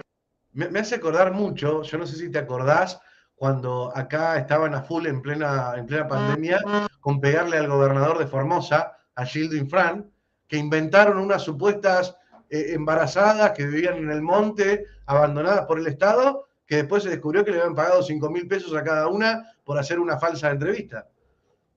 Sí, sí, los falsos hijos de Evo antes de las elecciones, también. Pero la BBC es creativa, y yo en Siria también los vi. Los famosos ataques falsos de armas químicas, supuestamente del gobierno sirio contra población civil, fueron montajes que la BBC, a través de los servicios de inteligencia británicos, el MI6, coordinaron con esa creación que también nos robaron a los argentinos, que son los cascos blancos. Los cascos blancos son una creación argentina que hicieron algunos buenos trabajos vinculados al área de protección civil, sobre todo en ayuda humanitaria vinculado al terremoto de Haití en algún momento. Entonces ellos, como bastardean todo lo que tocan y lo llenan de mierda, toman una cosa relativamente buena que tiene Argentina y lo usan para otros fines. Entonces son los White Helmets. Y en Argentina también son los White Helmets, porque como supuestamente tienen respaldo de las Naciones Unidas, le ponen el nombre en inglés, pero son un grupo de protección civil que no usa armas. Y entonces generaron un contexto de creación de video haciendo creer a mucha gente que los cascos blancos salvaban a una parte de la población siria de los ataques de armas químicas del gobierno sirio, y todo eso fue un montaje de la BBC. Lo que pasó acá fue que recrearon el caso de esta chica, lo ensayaron varias veces, volvían a prender una fogata para que pase corriendo por al lado, le ponían una sábana así grandota, aparte una chica muy joven y muy bella, que genera mayor empatía, nos guste o no, así funciona la televisión. Y eso salió en todos los diarios. No hay un solo medio de comunicación argentino que no haya hecho eco de esa nota. Y entonces decían, la mujer que no pudo dar a luz por el bombardeo de Putin. Y lo personificaban de esa manera. Y entonces, bueno, yo ya tenía el dato, había visto algunas cosas de que esa chica, cuando tomó dimensión para lo que la habían usado, porque es rusa, dio testimonio de que la habían engañado, ¿sí?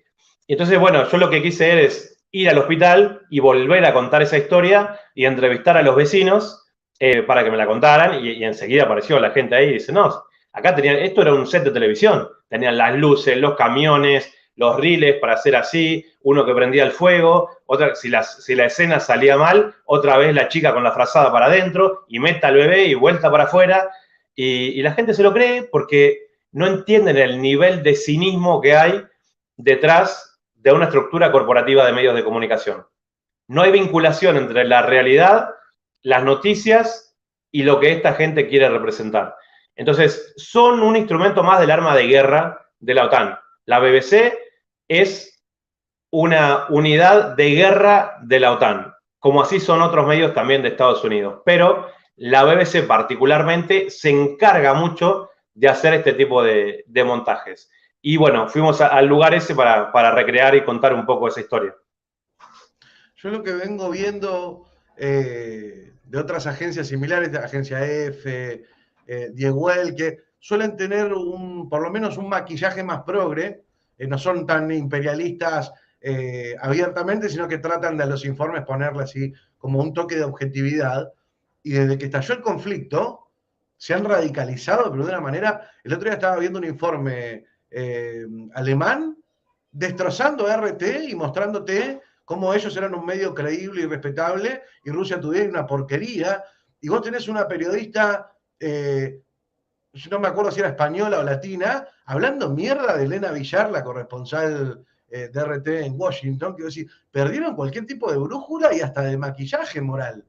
Se están mostrando tal cual son. Sí, sí, sí, sí. No, están haciendo un juego sucio, pero como son los medios que en definitiva seguimos teniendo en los sistemas de cable, hay que reconocer que tienen un poder importante todavía. Y entonces alguno puede pensar así como decís vos, decís, bueno, no veo los medios británicos, no veo los medios yanquis, pero veo la Deutsche Welle de Alemania. Y es lo mismo, es lo mismo. Entonces, no, veo France Press, es lo mismo. No hay vuelta atrás. Veo F de España, es lo mismo. Lamentablemente las agencias internacionales de noticias tienen posturas con un sesgo que uno los puede entender porque nosotros tenemos nuestra propia visión, pero el problema es que ellos quieren engañar. Ellos no asumen quiénes son. Nosotros sí asumimos quiénes somos y nos sentimos orgullosos de eso. Es más, nos sentimos muy orgullosos de eso porque tomando una postura defendemos, entre otras cosas, los derechos fundamentales básicos de cualquier persona en cualquier lugar del mundo. En cambio, esta gente defiende los intereses de la OTAN. O sea, y tras ese sesgo de mostrarse equilibrados, balanceados, objetivos, si se quiere también, bueno, la verdad que están haciendo un daño tremendo y por sobre todas las cosas nos están robando este oficio tan lindo que es el periodismo. Lo han bastardeado, lo han prostituido, lo han transvestido y lo han convertido en otra cosa. Entonces, a nosotros nos queda esto, o sea, los pequeños canales de comunicación popular para la gente que de alguna manera casi fortuita puede acceder a escucharnos, pero con la convicción de que no hay una estructura detrás nuestra más que nuestra propia conciencia. No tengo un jefe yo, no tenés un jefe vos. Si decimos una cosa hoy y el día de mañana pensamos diferente, lo diremos sin ningún problema, pero no estamos acá para tratar de engañar a nadie. Lo que decimos es porque realmente lo pensamos y puede haber gente que no esté de acuerdo. Pero de ahí a lo que estos medios corporativos intentan hacer, que es maquillar, tratar de descontextualizar las cosas, buscar poner una cara amable para posturas políticas que en definitiva defienden la opresión de un pueblo sobre otro, como el tema de Israel y Palestina. O sea, vos ves, hay medios de comunicación que vos decís, no puede ser. Incluso RT me sorprendió que hablan en una defensa que hizo un palestino contra soldados israelíes, hablan de ataque terrorista. RT. Ahora que lo defendíamos tanto, quiero decir eso sobre RT.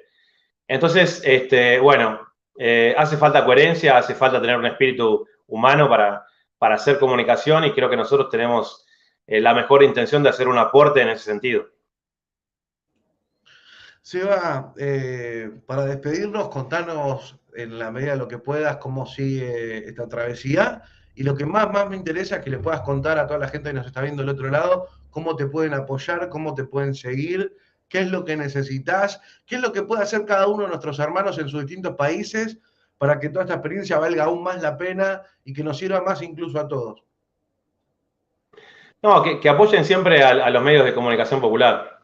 Que apaguen el sistema de cable, que sepan de que la búsqueda de información requiere de una energía importante, pero que en definitiva vale la pena. Por eso el acceso a la información es un derecho humano, que no deberían negarnos nunca. Y que en la comodidad de llegar a casa, tirarme en el sillón y prender la tele, nunca lo vas a encontrar.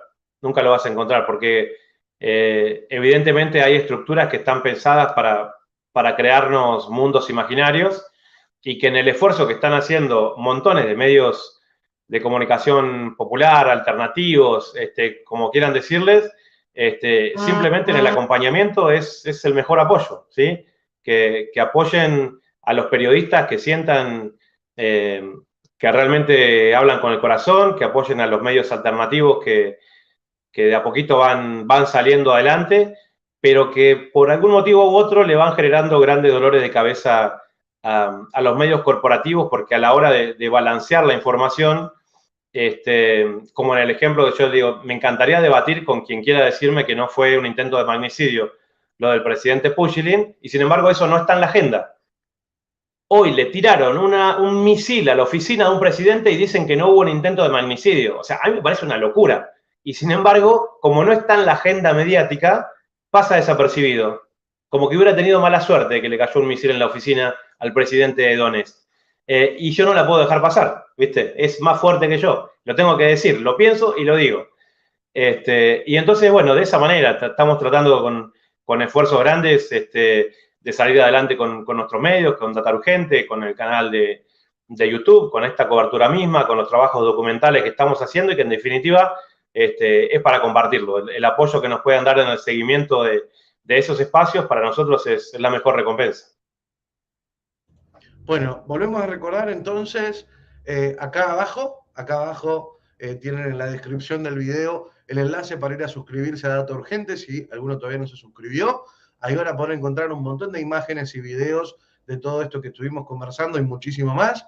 Les acabo de dejar también ahí en el chat @sebasalgadok en Twitter para el momento a momento, para el minuto a minuto, donde vas subiendo constantemente los videos de lo que te vas encontrando en el día a día. Mandarte un abrazo grande, Seba, y la verdad que no encuentro palabras para agradecer el trabajo que estás haciendo. No, bueno, gracias a vos, Dani, por apoyar la difusión. El canal tuyo, como siempre, vanguardista, creando, abriendo espacios, y bueno, está teniendo cada vez una repercusión más grande que van acompañando tu carrera artística y musical.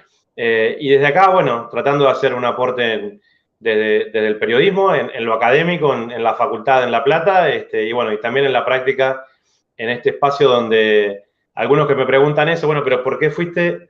Digo, bueno, mirá, deben haber ido 100 periodistas argentinos a Kiev a pararse arriba de un poste y hablar como urracas lo que los medios corporativos les dicen que tienen que decir. Ahí lo vi un día haciendo zapping a Chiche Helblum discutiendo con un tipo de una barrera de tránsito en Ucrania. Digo, ¿qué es eso? ¿Qué están haciendo? No saben dónde están. Y cuando ves cuántos argentinos fueron al Donbass, ninguno. Bueno, soy yo, ¿viste? Me toca a mí. Tengo la experiencia, tengo la posibilidad, vengo y hago mi mejor esfuerzo. Alguna gente me decía, o leía yo en redes, dicen, el periodista argentino invisibilizado por los medios. Lógicamente no me invitan. ¿Viste? Hay un cuento del borracho que iba a la fiesta de diciembre, se emborrachaba y dice, ¿para qué me invitan si saben cómo me pongo? Entonces, los medios en Argentina saben que no me invitan porque saben lo que digo. Entonces, bueno, hasta el año pasado, por ahí algunos todavía me hacían alguna invitación, pero si me invitan voy y hablo. Entonces, evidentemente no me considero invisibilizado, simplemente que vamos por carriles que van en paralelo y no se tocan prácticamente, salvo algunos pocos espacios, como puede ser el de Víctor Hugo y algún otro, no hay desde dónde agarrarse, no encuentro a alguien que se reconozca como analista geopolítico de la televisión, con el cual me interesara tener un debate. O sea, es todo tan burdo, tan bajo, o sea, con falta de análisis, con falta de elementos, que no hay, me parece, a nivel corporativo, mediático en la televisión argentina, algo que valga la pena mirar ahí. Así que, bueno, seguimos haciendo este camino. Me voy a permitir contar algo yo porque vos no lo vas a contar, pero al inicio de todo este conflicto fuiste invitado a C5N al programa de Víctor Hugo en el horario central y me acuerdo que la nota iban a ser unos minutitos y Víctor Hugo estaba pero impactado por toda la cantidad de información que ibas manejando, entonces te hizo quedarte. Y esos 10 minutos de nota se transformaron casi en una hora y yo me juego la vida que si fuera por Víctor Hugo te tiene sentado en C5N los 7 días de la semana, pero es tan molesto para los medios corporativos, tan peligroso tener gente que cuenta lo que sabe y lo que vio, sin andar preguntando a ver qué susceptibilidad, qué sponsoreo o vaya a saber qué cosa, que te deja totalmente al margen de los medios de comunicación. Por eso es tan valioso lo que estás haciendo y por eso para mí la verdad que es un privilegio enorme el que nos está dando, Seba. Bueno, Dani, te agradezco mucho. Teníamos un proyecto para mañana que se pinchó, que era ir a la central nuclear de Zaporite, pero bueno, el gobierno, o digamos el ejército ruso nos canceló el permiso porque decía que era muy peligroso. Mañana es el día de la independencia de Ucrania, así que, bueno, ellos creen que puede ser un día donde haya más bombardeos. Entonces se nos suspendió, teníamos todo preparado para ir a la central nuclear mañana. Hace un rato me llamaron unos colegas que, bueno, se suspendió el viaje. Así que en realidad nos queda poco tiempo por acá, ya llevamos un mes prácticamente en el Donbass estaremos seguramente pronto en septiembre en Buenos Aires. Seba, un abrazo enorme, cuídate mucho, de verdad. Bueno, un abrazo para vos, para toda la gente que nos está viendo. Sebastián Salgado estuvo con nosotros. No se dan una idea de lo que lo quiero a este loco. Nada, es una mezcla de cosas, ¿no? Una admiración enorme, una gratitud enorme y al mismo tiempo, nada, es tener a alguien querido en una zona muy complicada. Así que nada, mandarles un abrazo grande, gracias por todo el aguante, por favor suscríbanse a Data Urgente, síganlo en Twitter, @SebaSalgadoK, en Instagram, vamos a apoyar este trabajo inmenso que está haciendo y también obviamente les pido este encuentro, compártanlo. En tiempos normales, y si no estuviéramos hablando de este tema, saben que seríamos muchísimo más en vivo. Bueno, son las dificultades que se plantean al hablar en contra de Occidente y de los dueños de este tipo de plataformas, y eso la única manera de sortearlo es con la ayuda de ustedes, poniéndole mucho cariño, compartiendo mucho. No se olviden, si se van a ir, de dejarle un pulgar arriba y todo lo que ustedes ya saben. Los quiero y con la certeza inquebrantable de que venceremos, les digo hasta dentro de un rato.